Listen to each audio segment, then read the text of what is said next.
Hi, this is Vijay Kesari and welcome to Andhra Podcaster, where we discuss questions, perspectives and possibilities focused on development of Andhra.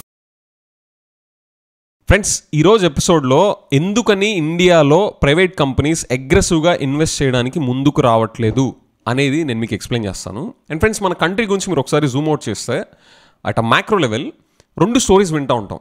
ఒకటేంటంటే గుండెలు బాదుకుంటా, తొడలు కొట్టుకుంటా, chest thumping exercise ఉంటాయి కదా, మనం ఎంత great country, ఎంత ఫాస్ట్గా పెరుగుతున్నాం, మనం ఎంత ఖర్చు పెడతా ఉంటున్నాం అని చెప్పేసి ఒక పాజిటివ్, గ్రాండ్ అండ్ ఫ్లాంబోయింట్ స్టోరీ వింటూ ఉంటాం. ఇంకో సైడు అరే అసలు విషయం లేదు, అసలు ఈ కంట్రీలో రియల్ గ్రోత్ నడవట్లేదు, అసలు దాని గురించి ఎవరు మాట్లాడట్లేదు ఏంటి, అసలు కావాల్సిన ఫండమెంటల్ ఫౌండేషన్స్ లేవు, అవి వాటి మీద ఏం వర్క్ జరగట్లేదు అని చెప్పే ఒక సెకండ్ స్టోరీ వింటూ ఉంటాం. సో ఫ్రెండ్స్, ఈరోజు ఎపిసోడ్లో ఈ రెండు స్టోరీస్కి సంబంధించిన డేటా పాయింట్స్ నేను మీ ముందుకు తీసుకొచ్చి ప్రైవేట్ కంపెనీస్ అగ్రెసివ్గా ఎందుకు ఇన్వెస్ట్ చేయట్లేదు అన్న దానికి మీకు ఒక ఎక్స్ప్లెనేషన్ ఇస్తాను నేను. ఓకే, అండ్ ఫ్రెండ్స్, ఎందుకు వాళ్ళు ఇన్వెస్ట్ చేయట్లేదు అన్న దానికే నేను మీకు ఆన్సర్ మాత్రమే కాకుండా అలాగా ఆ ఆన్సర్ వెనుకున్న రీజన్స్ ఏంటి, ఓకే, ఎందుకని ఇన్వెస్ట్ చేయకపోవడానికి ఆ రూట్ కాజెస్లో కూడా మనం విత్ డేటా వెళ్తాం ఈరోజు. Okay, this will be loaded with data. Okay, so yeah, get set. So friends, first మన గ్రాండ్ స్టోరీ ఏంటో మనం ఒక 3 పాయింట్స్లో చూద్దాం. అంటే మనం ఎంత గ్రేట్ కంట్రీ, మనం ఎంత ఫాస్ట్గా ఎదుగుతున్నాం అని చెప్పేసి ఒక 3 పాయింట్స్లో, of course these are also numbers which support that side of the story. So ఒక 3 పాయింట్స్ మీకు ఎక్స్ప్లెయిన్ చేస్తాను.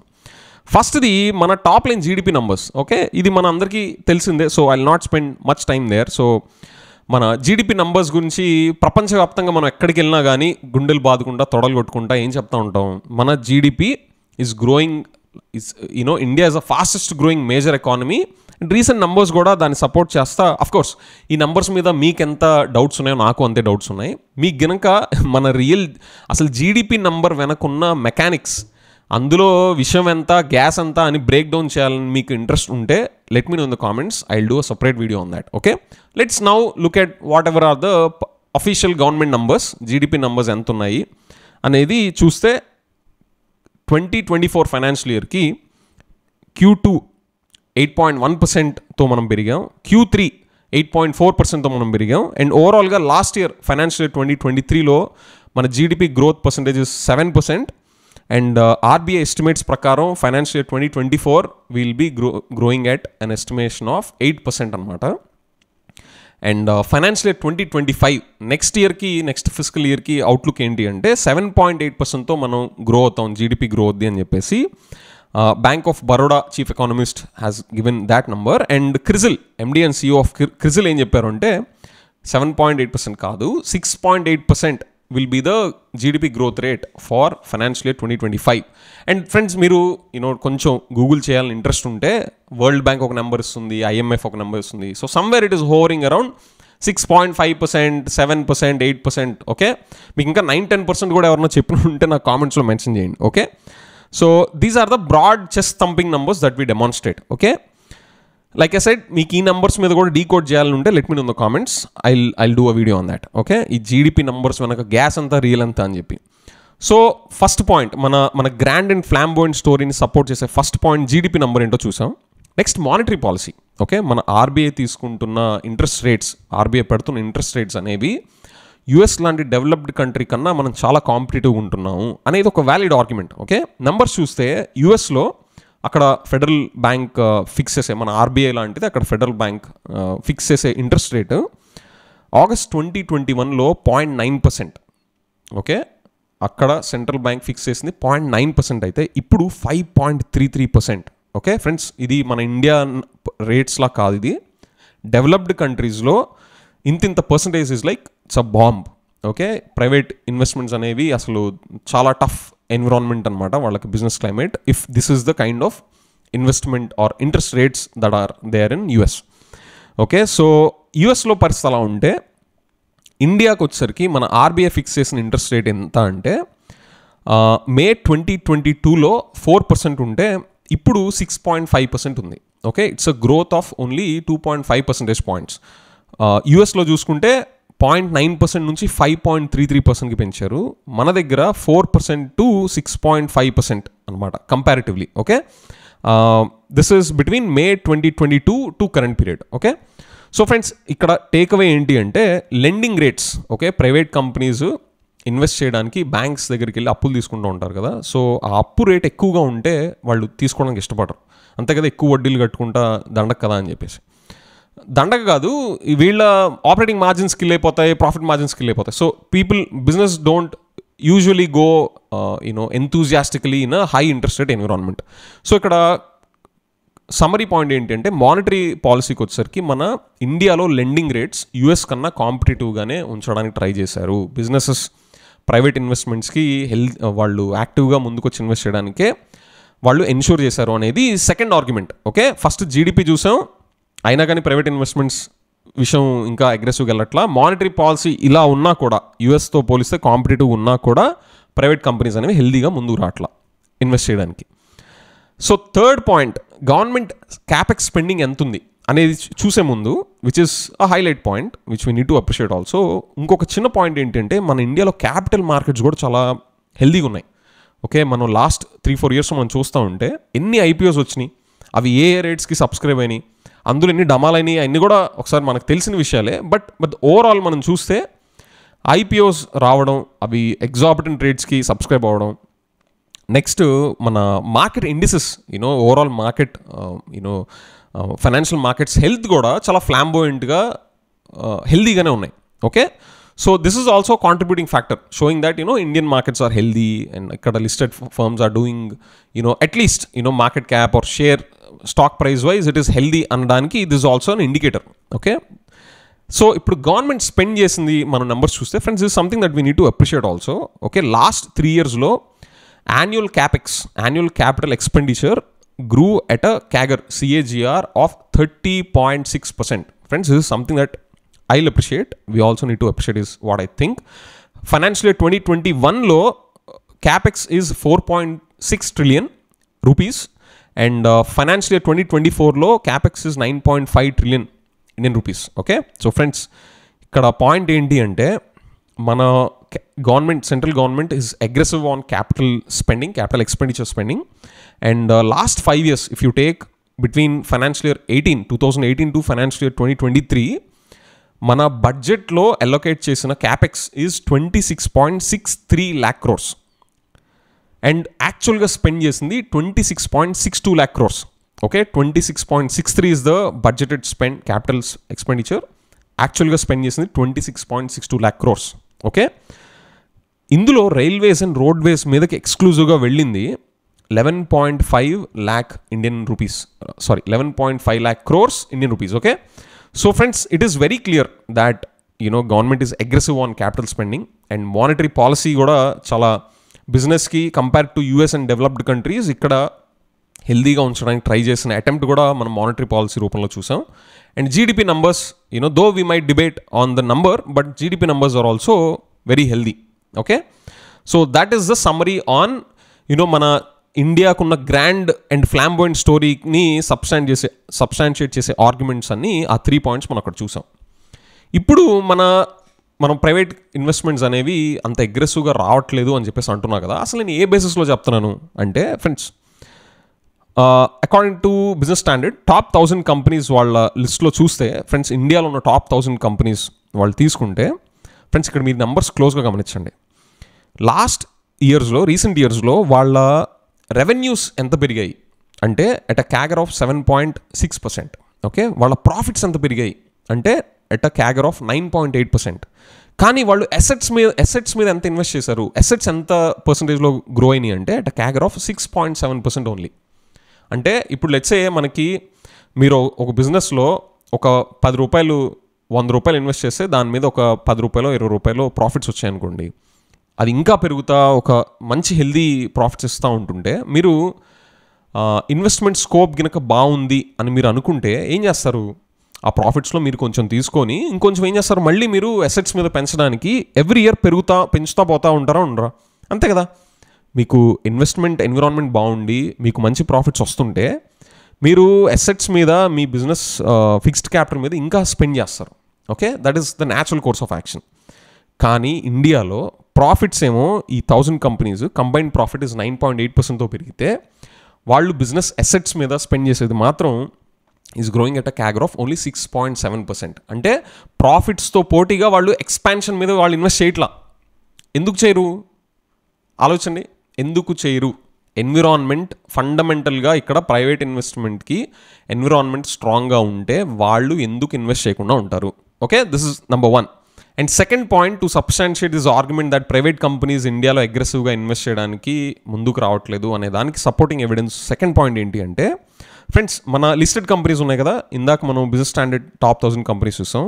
ఇప్పుడు జనరల్గా మన స్టాక్ మార్కెట్లో లిస్ట్ అయిన కంపెనీస్ ఎక్స్క్లూడింగ్ BFSI అవి తీసుకుంటే ఫ్రెండ్స్ వాళ్ళ combined assets okay 2023 year financial 2023 year నుంచి ఫైనాన్షియల్ 2024 ఓకే, అందులో financial year first half, second half and financial 24 first half, ఈ 3 టైం పీరియడ్స్ చూసుకుంటే ఈ కంపెనీస్ అసెట్స్ గ్రోత్ ఎలా ఉందో తెలుసా?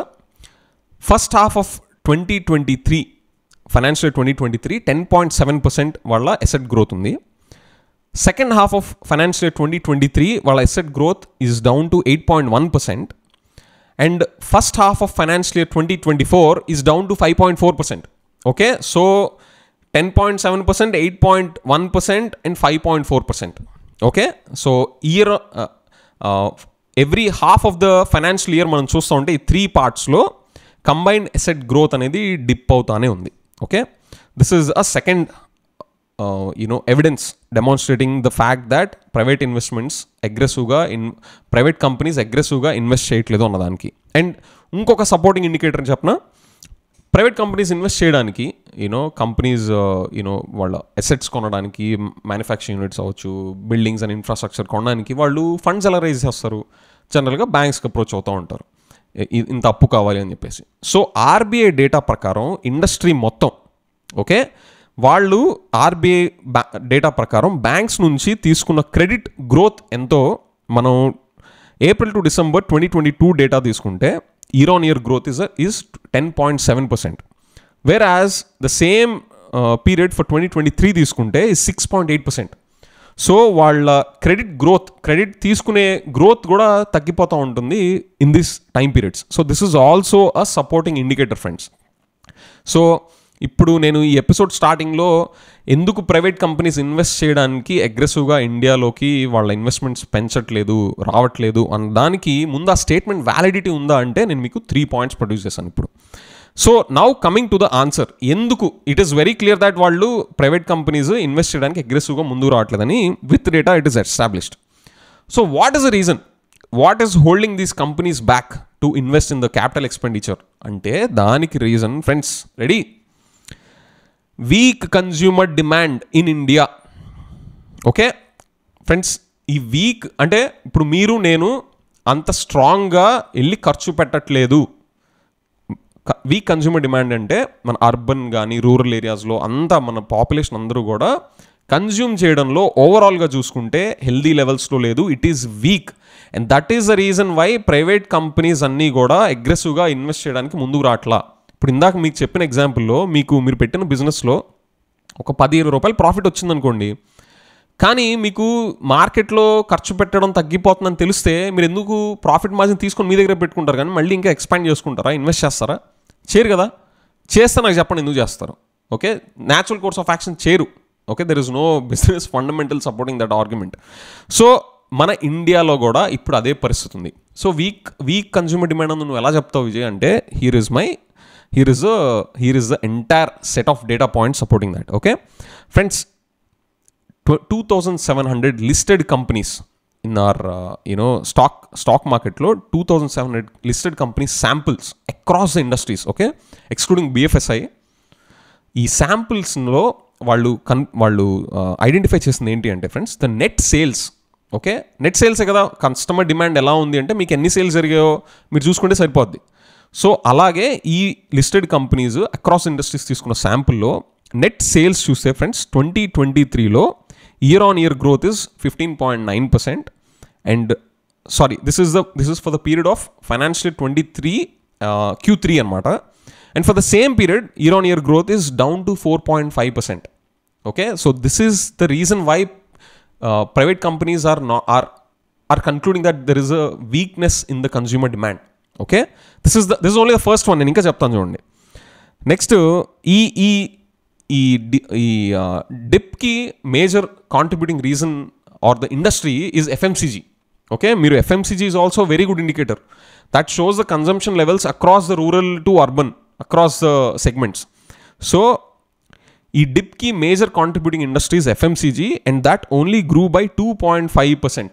ఓకే, మనం ఓవరాల్ నంబర్స్ ఇందాక చూసింది across the industries net sales 15.9% Q3 financial 2023 అయితే that has fallen down to 4.5%, and this is majorly because of the FMCG sector drag, which only grew by, the net sales only grew by 2.5% in the same period. Okay, so friends, this is a very major indicator. And ade gaakunda there are few pockets here and there which saw growth. Okay, it's not like ikkada healthiness leda, there is no silver lining in this entire economy na ante kaadu.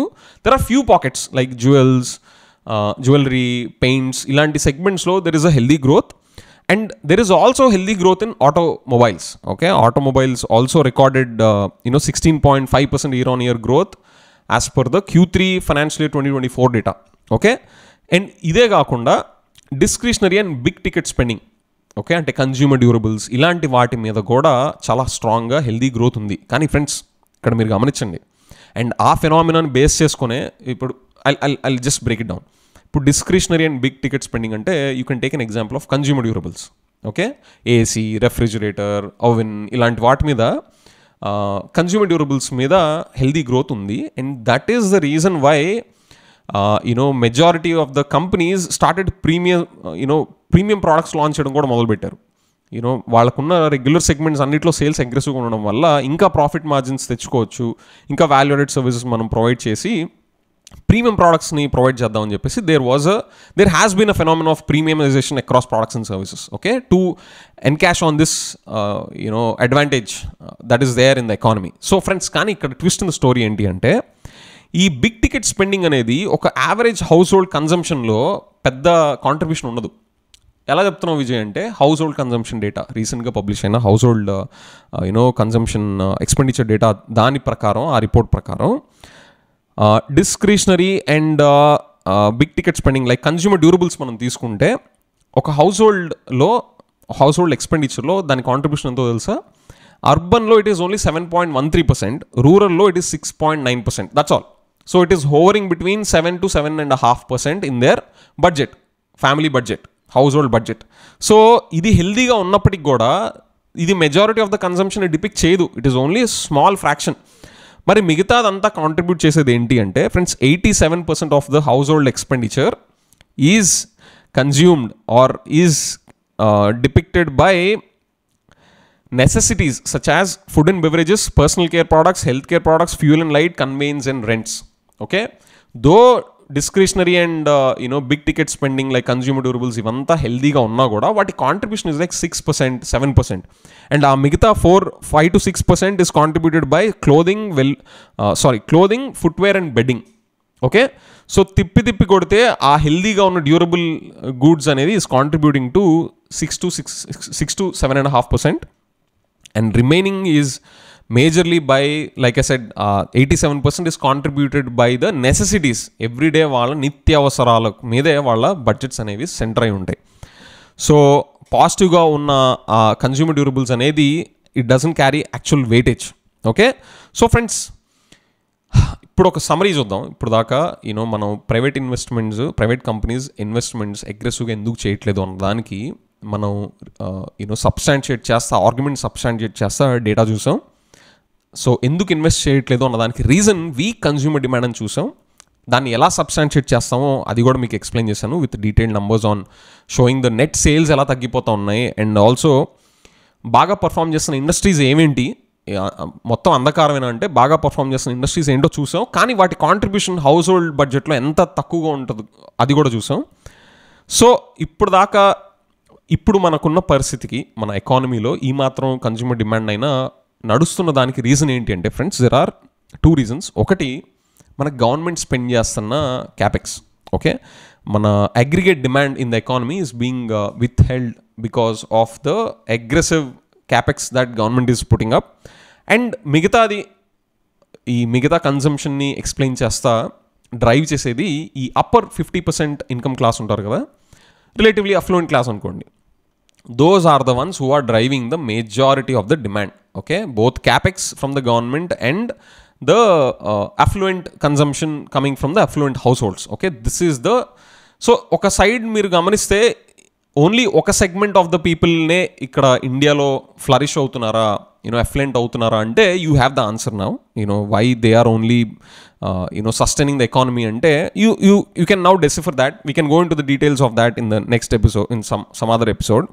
Inequalities ela perugutunnayi India lo, okay? So if you want to know about that, let me know in the comments. Nenu dani meeda kuda oka video chestanu. So friends, so ilaga mana economy lo weak consumer demand కి కారణం ఏంటో తెలుసుకునే ముందు, ఇలాగ week consumer demand ఉండడం వల్ల ఏమవుద్ది అంటే ఫ్రెండ్స్, దీన్ని 2 రకాలుగా చూద్దాం. ఒకటి, మ్యానుఫ్యాక్చరింగ్ సెక్టర్లో ఆర్ గూడ్స్ ప్రోడక్ట్ బేస్డ్ ఇండస్ట్రీస్లో ఎలాంటి రిపర్కషన్స్ ఉంటాయి, and software and IT services and service based economy broadly వాటి మీద ఎలాంటి ఇంపాక్ట్ ఉంటాయంటే ఫ్రెండ్స్, విత్ డేటా ఇక్కడ వచ్చే ఫైండింగ్స్ ఏంటి అంటే, మ్యానుఫ్యాక్చరింగ్ అండ్ ప్రోడక్ట్ బేస్డ్ కంపెనీస్లో ఇలాగ వీక్ కన్జ్యూమర్ డిమాండ్ ఉండడం వల్ల వాళ్ళు ఏం చేస్తున్నారంటే వాళ్ళ రా మెటీరియల్ ఎక్స్పెన్స్ తగ్గిపోతున్నాయి అండ్ ఇన్వెంటరీ లెవెల్స్ కూడా తగ్గిపోతున్నాయి. These are the indicators showing that goods and product based కంపెనీస్లో ఎలాంటి రిపర్కషన్స్ ఉంటాయని చెప్పేసి. Obviously they will cutting back on operations. So that is the final shot on that. So వాళ్ళ expansion మీద కానీ, operations ఇంకా ఎక్స్పాండ్ చేయాలన్నా, న్యూ బిజినెస్ న్యూ జాగ్రఫీస్లోకి వెళ్ళాలన్నా వాళ్ళు ఏం చేయలేరు.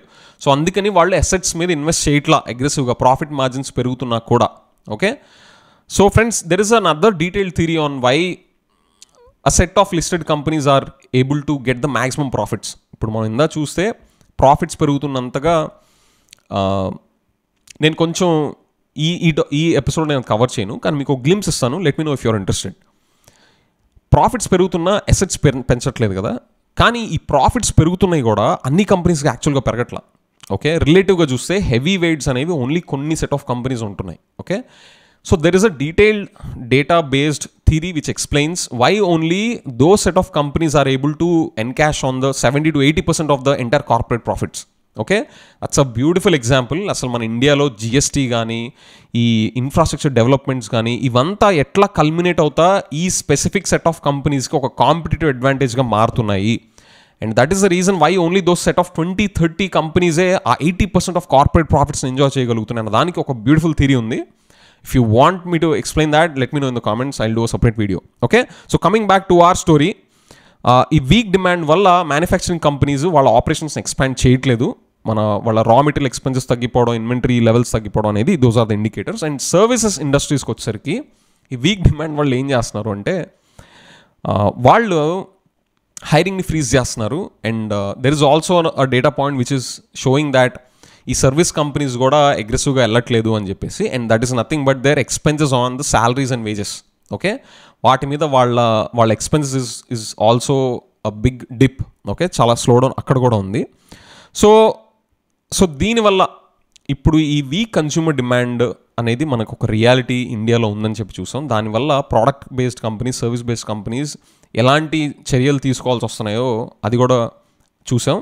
సో అసలు ఈ వీక్ కన్స్యూమర్ డిమాండ్కి రీజన్ ఏంటి? Okay, the closing summary short of this entire episode. Friends, this is where we'll have to bring our brains together, especially in Andhra's context also. అసలు నేను ఈ ఎపిసోడ్ చేయడానికి కూడా సెంట్రల్ రీజన్ ఇదే. మనం వెల్ఫేర్ స్కీమ్స్లో వెల్ఫేర్ స్కీమ్స్ అన్నీ కాదు, వెల్ఫేర్ అనేది చెయ్యాలి. Basic welfare like education, health care మీద మనం టు ప్రొవైడ్ ఈక్విటబుల్ సొసైటీ, మనం ఆ ఇన్ఈక్వాలిటీస్ని తగ్గించడానికి, అందరికీ ఈక్వల్ ఆపర్చునిటీస్ ప్రొవైడ్ చేయడానికి మనం వెల్ఫేర్ స్కీమ్స్ మీద పెట్టాలి. కానీ ఆ పేరుతో ఎక్సెసివ్ వెల్ఫేరిజం మీద మునిగి తేలడానికి మనం ఇప్పుడు అన్ని పొలిటికల్ పార్టీస్ రెడీ అయిపోతున్నాయి. మనం ఇందులో ఈ పార్టీ ఆ పార్టీ లేదు. ఆంధ్రాలో situation is like excessive welfarism is the secret formula, okay? So అది ఎంత డేంజరసో మనం ఇప్పుడు తెలుసుకోవడానికి నేను యాక్చువల్గా ఈ ఎపిసోడ్ చేయడానికి ఇంత లాంగ్ అండ్ డేటా హెవీ ఉన్న ఎపిసోడ్ అయినా కూడా నేను చేయడానికి రీజన్ అదే. మీరు కామెంట్స్లో నాకు పెడతా ఉంటారు, ఏంటి నువ్వు ఆ పొలిటికల్ పార్టీని జాకీ పెట్టి లేపడానికి ట్రై చేస్తున్నావు, అది లేగదు, ఈ పొలిటికల్ పార్టీని జాకీ పెట్టి లేపడానికి ట్రై చేస్తున్నాం, లేగదు అని చెప్పేసి నన్ను అన్ని పార్టీల వైపు అంటూ ఉంటారు. Friends, I'm barring the same words. మన సెంట్రల్ గవర్నమెంట్ చూడండి, క్యాపెక్స్ మీద లేదా మానిటరీ పాలసీ మీద ఇవంతా సపోర్ట్ చేస్తా ఎంత జాకీలు పెట్టి లేపుతున్నా ఎందుకు లేగట్లా? ఎందుకు ప్రైవేట్ కంపెనీస్ ఇన్వెస్ట్ చేయడానికి అగ్రెసివ్గా ముందు రావట్లా? ఎందుకో మీకు ఇక్కడ తెలుస్తుంది చూడండి. That is exactly the reason why I'm doing this episode. మన ఆంధ్ర కాంటెక్స్లో ఇది గినక మనం మర్చిపోతే, ఇలాంటి విషయాలు మనం తెలుసుకోపోతే అసలు డెవలప్మెంట్ కాదు కదా, రాతి యుగానికి వెళ్ళిపోతాం. ఓకే, చూడండి. The reason behind this weak consumer demand is 3 reasons.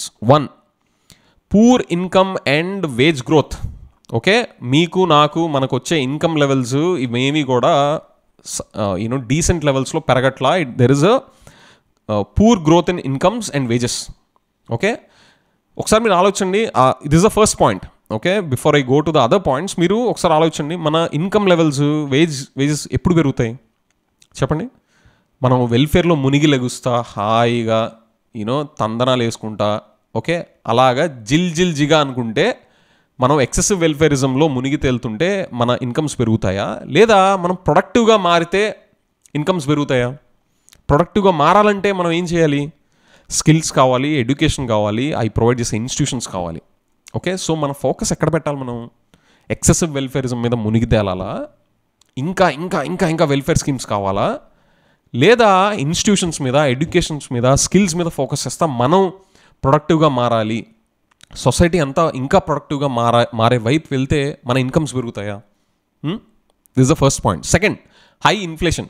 Okay, so దీని గురించి చెప్పేదే ఉంది. మన మానిటరీ పాలసీలో గవర్నమెంట్ మేము ప్రైవేట్ కంపెనీస్కి అప్పు తీసుకోవడానికి ఫేవరబుల్గా ఉండే ఇంట్రెస్ట్ రేట్స్ మెయింటైన్ చేసామని చెప్పేసి అక్కడ మానిటరీ పాలసీని డెమాన్స్ట్రేట్ చేస్తున్నారు. కానీ what if they would have raise the interest rate just like how they did in US? Okay, అలా చేసుంటే ప్రాబ్లీ ప్రైవేట్ కంపెనీస్ ఇన్వెస్ట్మెంట్స్ తీసుకోవడానికి ముందుకు రాకపోవచ్చేమో. ఈ మాత్రం అన్న వచ్చారు, అది కూడా రాకపోవచ్చేమో ఫర్ ఎగ్జాంపుల్ అనుకుందాం. కానీ ఈ హై ఇన్ఫ్లేషన్ వల్ల ఎఫెక్ట్ అయ్యేది ఎంతమంది ఇండియాలో? ఓకే, సో వాళ్ళు ఈ హై ఇన్ఫ్లేషన్ సింపుల్గా ఒకటే చేస్తుంది. ఎప్పుడైతే 10 రూపాయలు 15 అయిపోయి 20 రూపాయలు అయిపోతూ ఉంటుందో మనం ఏం చేస్తాం? ఓన్లీ టాప్ ప్రయారిటీ ఐటమ్స్ మీదకే మన బడ్జెట్ని మనకు వచ్చే శాలరీస్ని దాని మీదే ఖర్చు పెట్టుకోవడానికి ట్రై చేస్తూ ఉంటాం, కానీ మిగతా వాటి మీదకి మనం పెట్టం. సో ఓవరాల్ కన్సంప్షన్ లెవెల్స్ తగ్గిపోతూ ఉంటాయి. ఎందుకంటే బికాస్ ఆఫ్ కాస్ట్లీ ప్రోడక్ట్స్ని ఎఫర్ట్ చేయాలి కాబట్టి, కాస్ట్లీ సర్వీసెస్ ఎఫర్ట్ చేయాలి కాబట్టి. So here is a question. మన మానిటరీ పాలసీ ఇంట్రెస్ట్ రేట్స్ని యూఎస్ లాగా అగ్రెసివ్గా పెంచేసి ఉండాల్సిందా, లేదా ఇలా చేసి ఉండడం వల్ల మనం ఇలా వచ్చామని చెప్పేసి మీరు అది డౌన్ సైడ్గా చూస్తారా, లేదా అట్లీస్ట్ ఈ మాత్రం ఉంది అన్నదాన్ని మీరు పాజిటివ్గా చూస్తారా? Let me know in the comments. Okay, and third reason ఏంటి అంటే rise of indirect taxes. Friends, మన ఇండైరెక్ట్ ట్యాక్సెస్ ఆర్ రైజింగ్. మీరు ఏ డేటా తీసుకున్నా కూడా, I know it's getting too long and data loaded, but the summary here is indirect taxes కూడా చాలా హెవీగా పెరుగుతున్నాయి. Friends, this is something that is not healthy to the economy. Personal income tax పెరిగితే that is healthy. ఇప్పుడు మీకు వచ్చే ఆదాయంలో మీరు ఎక్కువ మొన్నటిదాకా మీరు ఒక 10,000 ఇన్కమ్ ట్యాక్స్ కడతా, మీరు ₹1,00,000 ఇన్కమ్ ట్యాక్స్ కడుతున్నారు అనుకోండి, అది మంచిది ఎకానమీకి కానీ మీకు కానీ. దో మీరు ఎక్కువ కడతానని అని చెప్పి మీరు బాధపడతా ఉండొచ్చు, I understand, but the point is మీకు ఇన్కమ్ పెరుగుతుందనే దాని అర్థం. Okay, so personal income tax పెరుగుతున్నట్టు ఇండైరెక్ట్ ట్యాక్స్లు పెరగకూడదు. Okay, this is not healthy sign. Indirect tax పెరుగుతుంటే especially downtrodden and the middle class, lower middle class, the majority of the ఇండియన్స్కి అది భారంగా మారుతుంది. Though affluent might bear that and probably even enjoy paying that, but the point is, I know I'm just trying to pull your leg, but the point is indirect taxes పెరగడం వల్ల the majority of Indians will be affected, and that is one of the major reasons. Okay, and friends, here I want to double click a bit. ఎందుకని government indirect taxes పెంచుతుంది ఆలోచించండి.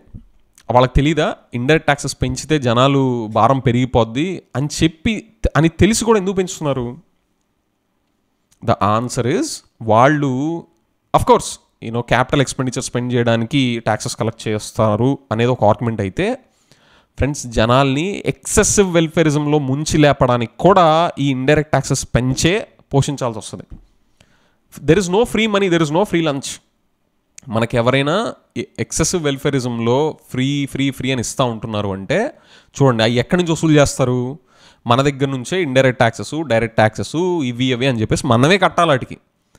So ఒకవైపు మనకి education సరిగ్గా లేదు, skills లేవు, education institution సరిగ్గా లేవు, మనం అంత ప్రొడక్టివ్ పీపుల్ కాదు, అండ్ దీనికి తోడు ప్రోడక్ట్స్ అన్ని కాస్ట్లీ అయిపోతున్నాయి, అండ్ దీనికి తోడు గవర్నమెంట్ మన దగ్గర నుంచి ఇంకా ఎక్కువ ట్యాక్స్లు తీసుకుంటూ ఉంటుంది మనకే మళ్ళీ వెల్ఫేర్ ఇవ్వడానికి. ఫ్రెండ్స్, మనకు వచ్చేదంతా, మనం తెచ్చుకోగలిగిందంతా, మీరు కనుక చదివి ఒక మంచి హైపేయింగ్ జాబ్లోకి వెళ్తే మీకు ఎంత వస్తుంది, మీరు ఇదే సిచ్యువేషన్లో కంటిన్యూ అవుతూ ఉంటే మీకు వెల్ఫేర్ రూపంలో ఎంత వస్తుంది? కానీ దానికి మనం ఎంత మూల్యం చెల్లించుకోవాల్సి వస్తుంది? ఫ్రెండ్స్, నేను ఈ ఎపిసోడ్, ఇంత లాంగ్ ఎపిసోడ్ అయినా కూడా నేను చేసేది to convey this point. I don't know మీరు ఎంతమంది వాచ్ చేస్తున్నారో ఇప్పటిదాకా. మీరు వాచ్ చేస్తే let me know I watched it అని మీరు కామెంట్లో పెట్టండి, to let me know that ఇలాంటి ఎపిసోడ్స్ నేను ఫ్యూచర్లో చేయడానికి కూడా నాకు ఇంట్రెస్ట్, నేను చేయాలనుకుని చేస్తాను, but I will know whether you are interested in this type of content or not. Okay, so I watched it అని మీరు కామెంట్లో పెట్టండి, let me know, let me see if how many people watch till this end. Okay, so friends, మీరు ఇప్పటిదాకా చూస్తే నా intention మీకు అర్థమై ఉంటుంది. This is not to just produce a rant on the negative side of the stuff. This is to provoke all of you to think that మనం excessive welfarism మీద మునిగి లెగిస్తే ఎన్ని జాకీలు పెట్టినా లేపినా అది లెగదు. Okay, so that is a situation, and this is the reason. ఇప్పుడు మనం ఈ డీటెయిల్డ్ ఎపిసోడ్లో వీక్ కన్జ్యూమర్ డిమాండ్ వల్ల ప్రైవేట్ కంపెనీస్ అనేవి ఇన్వెస్ట్ చేయడానికి అగ్రెసివ్గా ముందుకు రావట్లేదు అనేది క్లియర్గా విత్ డేటా తెలుసుకున్నాం. అండ్ వీక్ కన్జ్యూమర్ డిమాండ్ వల్ల product based companies and service based companies ఏం చేయాల్సి వస్తుందో విత్ డేటా చూసాం, ఆర్గ్యుమెంట్స్ బేస్డ్ ఆన్ డేటా చూసాం. అండ్ ఆ వీక్ కన్జ్యూమర్ డేటా ఎందుకు వస్తుంది, ఎందుకని మనం వీక్గా కన్జ్యూమ్ చేసే సిచ్యువేషన్లో ఉన్నాం మన ఇండియన్స్, ఇప్పుడు ఇండియన్ ఎకానమీ ఎందుకు ఇలాంటి సిచ్యువేషన్లో ఉందో దాని రూట్ కాజెస్ కూడా 3 మెయిన్ పాయింట్స్ చూసాం. Poor income and wage growth, high inflation and rise in indirect taxes. Okay, and ఇలాగ అవ్వడానికి మన ఆంధ్రాలో కూడా ఏం జరుగుతుందో, అన్ని పొలిటికల్ పార్టీస్ ఏం చేయాల్సి వస్తుందో మనం చూస్తున్నాం, with the way they are producing their promises and all, which is not at all good for the long term health of our Andhra Pradesh and broadly India కూడా. ఓకే, సో ఏది చేయకూడదో మనం ఇప్పుడు తెలుసుకున్నాం అని I hope. So let me know your comments, let me know your thoughts in the comments friends, on different points I discussed here. I know it's a very long and lengthy episode with heavily loaded data points. Let me know your thoughts, A arguments మీకు correct అనిపించినాయి, ఏవి correct కాదు, and మీకు ఇంకేమైనా other points of view ఉంటే let me know in the comments. Okay, so with that, thank you friends.